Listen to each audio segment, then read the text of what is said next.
sim, temos que estar atentos e temos que falar sobre depressão, porque esse assunto ainda é um tabu. Depressão entre jovens é o tema hoje do Doutor Responde. Essa, infelizmente, é uma das principais causas de suicídios aí, para orientar os pais, para orientar as famílias, para saber como identificar os sintomas nos filhos adolescentes. Eu recebo hoje aqui no estúdio o médico psiquiatra, doutor Mário João Bizzi Júnior. Doutor, boa tarde, obrigada por Boa tarde, aceitar nosso Dani. convite. Em primeiro lugar, a gente percebe que hoje fala-se muito em depressão adolescente. A gente pode dizer que o número de casos aumentou o diagnóstico ou são as duas coisas? As duas coisas. O que a gente tem percebido, Dani, é que o número de casos de depressão em adolescentes ele vem aumentando, assim como vem aumentando o número de casos de suicídios entre adolescentes. Mas também existe a questão de que se faz diagnóstico com mais precisão, mais precocemente, então isso também ajuda a aumentar a estatística dos quadros de depressão entre adolescentes. Doutor, a gente conversava ali nos bastidores se isso não seria o reflexo de uma geração que está crescendo pouco frustrada, uma geração que não recebe nãos. Isso é possível? O que eu recebo no consultório hoje? Exatamente adolescentes perdidos que não têm uma orientação, que não receberam um não, que muitas vezes são muito amigos dos seus pais, mas que não têm nos pais aquela figura, digamos Traz a assim... segurança, talvez. Exatamente. Essa questão de que eu posso ser amigo do meu filho, sim, mas eu tenho que ser pai do meu filho, eu tenho que ser mãe do meu filho. Não só a autoridade, mas essa coisa do exemplo, do diálogo, de mostrar um caminho e não querer fazer o caminho pelo meu filho. Eu não posso querer fazer as coisas por ele. Eu tenho que deixar que ele aprenda. Eu tenho que deixar que ele bata com a cabeça e aprenda as coisas por ele mesmo. Mas eu posso ir mostrando o que ele pode, o que ele não pode fazer, mostrando direitos e deveres.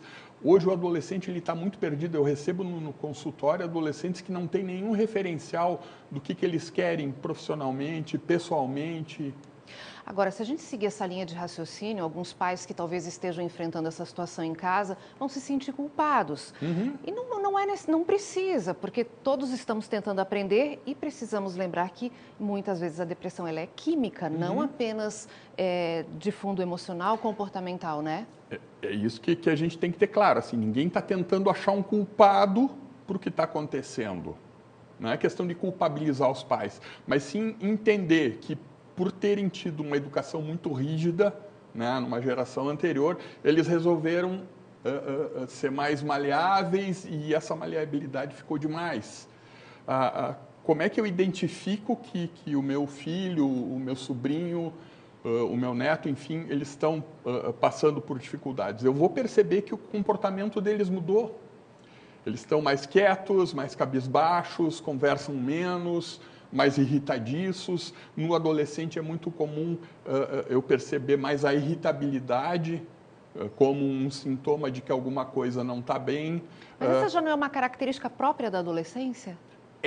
E aí entra a questão de que se eu estou percebendo que alguma coisa está destoando, eu tenho que buscar ajuda especializada. Por quê? Depressão é uma doença química. Independente de se alguma coisa externa levou a apresentar sintomas, eu tenho que entender que houve uma alteração química que precisa ser revertida. Ah, mas a terapia então não ajuda? Não, ajuda muito. Uma boa psicoterapia, uma boa orientação, ela é capaz de mudar a química do cérebro. Mas, muitas vezes, isso não é suficiente. O adolescente já passou de um estágio onde só a psicoterapia não vai funcionar. Doutor, temos perguntas já de telespectador. Vamos dar uma lá. olhadinha. Ó, meu filho diz que prefere ficar sozinho, raramente sai com os amigos. Ele diz que é feliz assim. Devo me preocupar?